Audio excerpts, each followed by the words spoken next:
Adolf Hitler in Inglourious Basterds. Adolf Hitler is one of the most disgraced names in history. He is held responsible for the deaths of millions of people, as well as the events that led to World War II. As time begins to heal the wounds inflicted on the world, people have begun to reimagine his character and legacy in fictional works. Inglourious Basterds, which was written and directed by Quentin Tarantino, is one of these pieces. The comedy follows a violent team of Jewish soldiers named the Inglourious Basterds, tasked with eliminating Nazis, culminating at a cinema that is hosting a premiere for all high-ranking Nazi officers. The movie is a prime example of a recreation of Hitler's character. In Inglourious Basterds, the comical retelling of events of World War II, Adolf Hitler is depicted as a non-threatening, childish, and unstable man who met his grisly demise by the hands of Jewish soldiers and citizens alike. The fictional character has childlike thought processes and reactions to events in his life that can be seen in the personality of the real Adolf Hitler. Adolf Hitler was born on April 20th, 1889 in a small Austrian village. Hitler's childhood was marked by loss, with his younger brother, mother, and father all dying separately before he turned 19 years old. After these tragedies, he moved to Vienna to become an art student, but was rejected twice from the Academy of Fine Arts at Vienna. After losing his savings and a brief stint of homelessness, Hitler moved to Germany and enlisted to fight in World War I. After the war, he joined the German Workers' Party, quickly rising through the ranks and eventually seizing control. He renamed it the National Socialist German Workers' Party, or Nazi Party for short. The Nazis attempted to take the government by force, but failed, and Hitler served a brief stint in jail for his crimes. Upon his release, he crafted a campaign of political manipulation, propaganda, violence, and hate that took him years to execute, but resulted in his takeover of Germany in 1933. He started a military campaign to expand Germany in 1939, which was the trigger for the start of World War II. During his rule, he also instated the Holocaust, which resulted in the deaths of up to 6 million Jewish people. Life was unquestionably cruel to the young Hitler. Early losses, disappointments, and the horror witnessed during World War I would unsettle anyone. But Hitler's reaction was anger and flinging the blame on those who did not deserve it. This reaction was not measured or thoughtful. It was childlike. Inglourious Basterds takes the idea of Hitler as a child throwing a tantrum to a new level. The first scene in which Adolf Hitler appears is important as it is the first impression of his character and sets the tone for the rest of the movie. The scene is set in Hitler's vast war chambers, with Hitler and two seated officers around a massive table. Hitler looks quite ridiculous, donning a bright white cape along with his traditional Nazi uniform. As the scene begins, he is screaming "No, no, no, no, no," pounding his fist into the table with each word. He appears like a child throwing a temper tantrum, complete with a scrunched up and beet red face. Hitler next begins ranting on his hatred for Jewish people and the failures of his men. He looks as though he has lost control of his emotions, as his arms flail wildly about with each exclamation. The officer's reaction to Hitler's actions give viewers an idea of how the fictional Hitler is thought of by his men. One of the men appears bored and disinterested throughout the duration of the scene. This suggests that Hitler's wild behavior in the scene is typical, if not expected. The other officer attempts to inform Hitler of new developments and calm him throughout his tantrum, but he is largely unsuccessful. The officer takes on the tone of voice used when someone is explaining a difficult concept to a first grader. Not only is the fictional Hitler behaving like a child, he is being treated like one as well. In Inglourious Basterds, Adolf Hitler is presented as immature and twisted at the cinema where the movie premiere is being held. Hitler is only cut to a few times during the showing of the premiere. However, each time gives the viewers an insight into the type of man he is. He is shown laughing and giggling as the German soldier shoots down American troops, once even pointing to the screen in amusement. Watching this happen, the viewer gets the idea that he lacks basic social skills and has a twisted sense of humor, as he is the only one in the theater laughing. His mannerisms in the shots are of those of someone much younger, like a middle school boy trying to contain his laughter in a church service. In Inglorious Bastards, Hitler has an exchange with his secretary over the phone that makes him appear non-threatening and incapable. The scene begins with Hitler wildly ranting on Jews and how he will destroy the one called the Bear Jew. He then dials his secretary and asks to relay an order to his entire army. He gives an illogical and unfollowable order by demanding all of his troops never refer to the soldier deemed the Bear Jew as the Bear Jew again. Next, the secretary has to remind him of an appointment with a man he asked for, yet he didn't even remember who the man was. It is hard to fear someone who is clearly incompetent and disorganized, just as adults do not generally fear children. His threats to destroy someone only result in him banning his army from saying their name. If anything, this makes it appear as if Hitler is scared of the Bear Jew. Like a child hiding behind their hands thinking, if I can't see you, you can't see me, Hitler thinks that by not saying this man's name, he will somehow disappear. This is not the image of Hitler, whose name spread fear and panic wherever it was mentioned. Adolf Hitler's actual personality had more depth than the personality depicted in Inglorious Bastards.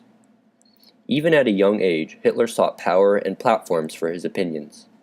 In his autobiography, Mein Kampf, Hitler described himself as a ringleader who recruited larger boys for his gangs.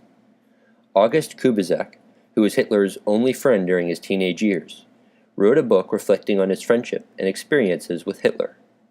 He described the personality of the young Hitler as violent and high-strung. Kubizek recalled that Hitler would lecture him for long periods of time, and Hitler would become enraged if Kubizek was to correct him or disagree with him. Even these events mirror the thought process of a child. The idea that bigger is always better and more powerful, and a reaction of anger in the face of disagreement is an immature way to confront the world. As humans mature, so should thought processes. Then one would see that something powerful can be small. Look at cell phones. And disagreement can be seen as a chance to learn. The real Hitler chose not to take this route, and the portrayal in Inglorious Bastards draws the viewer's attention to this. The real Adolf Hitler moved to Vienna after the death of his mother, and the events there would shape his life. After he failed his entrance exam to art school, Hitler was in a foreign place with no direction or income. He deliberately chose not to get a job, instead living off his dwindling savings for years. In Mein Kampf, Hitler describes the next few years as the lowest of his life, as he was forced to live in a homeless shelter and sell watercolors to survive. It was during this time he adopted his most defining characteristic, his anti-Semitism. His autobiography states he began noticing problems in the world, and they all seemed to stem from Jews. He would practice his political speaking and hate speech for people at the homeless shelters, captivating them with his passion and excitement for his topics of choice. Hitler moved to Germany to enlist for World War I, where his nationalism was born. When Hitler rose to power, he placed great importance on military ranks and following the chain of command. Having been a homeless man on the streets, Hitler's quest for power would not be stopped. As he gained power, he thirsted for more, with the end goal of ultimate authority. He called this his leader principle, which he outlined in Mein Kampf. Hitler had been a loner much of his life, and this did not change when he came to power. He greatly distrusted his generals, and thought it was his sole responsibility to win the war. His military exploits were very hot and cold. Hitler did not have a strong education, and next to no knowledge regarding foreign cultures and military tactics. He thought he could rely on his instinct and the superiority of his troops to win the war. Sometimes this was successful, but other times his lack of military knowledge was blatantly apparent. Hitler's stubborn and distrusting personality hurt Germany's war efforts because he would refuse to listen to the advice of his generals. Time and time again, the real Hitler reacted to the events in his life with a decided immaturity. Instead of seeing a problem and looking for a viable solution, he chose to place blame on someone else. much like a child caught taking an extra cookie might say, "Johnny made me do it." His distrust of his generals suggested a desperate fear for being discovered to be lacking knowledge, and at the same time an unwillingness to acquire it. A healthy, developed thought process is not behind any of these decisions. The portrayal of Hitler in Inglourious Basterds highlights these characteristics. The conclusion of Inglourious Basterds reimagines the death of Adolf Hitler and the end of World War II. The entire movie sets the stage for the final chapter. All of the high-ranking Nazi Party members are attending the premiere of a Nazi propaganda film at a small cinema in Paris, France. The Inglourious Basterds have discovered the event and plan to sneak bombs in on their ankles as Italian cameramen and film directors. Unbeknownst to the Bastards, the cinema is run by a Jew in hiding who is planning to burn down the building with the Nazis inside. As the Bastards begin to carry out their plan, they separate, and their leader, Lieutenant Aldo Rain, is captured by an SS colonel along with one of his men. Lieutenant Aldo Rain, expected to be killed or tortured, is surprised to find that the SS colonel is aware of his plan to assassinate the Nazi leaders and offers to allow the mission to continue if his demands are met. He asks that his name is written in the history books as part of the group that ended the Nazis and World War II, and that he becomes a U.S. citizen with property on Nantucket Island. The U.S. government agrees, and the assassination continues. The theater owner strikes first, lighting the screen into a mad blaze that sends the Nazis into a terror. The uncaptured bastards shoot Hitler to pieces, plant their bombs, and then stand on the balcony, firing their guns repeatedly into the crowd of frenzied Nazis.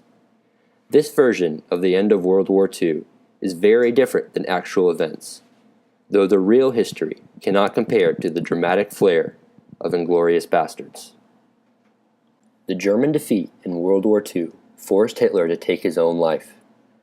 1945 saw massive losses for the German army, as millions of German soldiers surrendered or were captured by Allied forces.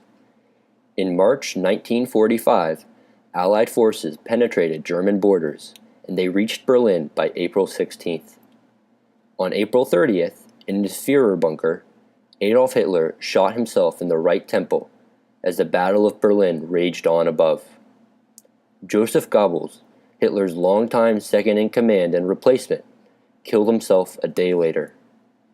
On May 8th, the Allied forces accepted Germany's surrender, marking the end of World War II. The end of the war, according to Inglourious Basterds, teaches the viewer a valuable lesson, one that Hitler, emotionally stuck in childhood, failed to learn. There are consequences for actions. People who have been wronged will rise up against those who have wronged them. Hitler's inability to look at the world from a perspective other than his own, his unwillingness to broaden his worldview, and his insistence on reacting to events with anger and hate led to his downfall. Although Inglourious Basterds has very few events that correspond with actual history, it is an engaging movie that depicts real people in different ways. Adolf Hitler is one of the characters whose life story is significantly changed. He is portrayed as weak, unstable, and immature. This not only serves the plot and comic nature of the film, it also allows the viewer to take a different look at Hitler, to see him as someone who never matured in important ways, and as a result allowed hatred and anger to rule his life. And perhaps it invites the viewer to a chance to reflect on the importance of learning and growth, and a willingness to understand different viewpoints and ways of life before turning to hate. Quentin Tarantino reimagined the death of Adolf Hitler and the downfall of the Nazi Party. This type of work can be beneficial as it brings comedy and appeal to an otherwise horrific time period without losing the messages that the actual events taught the human race.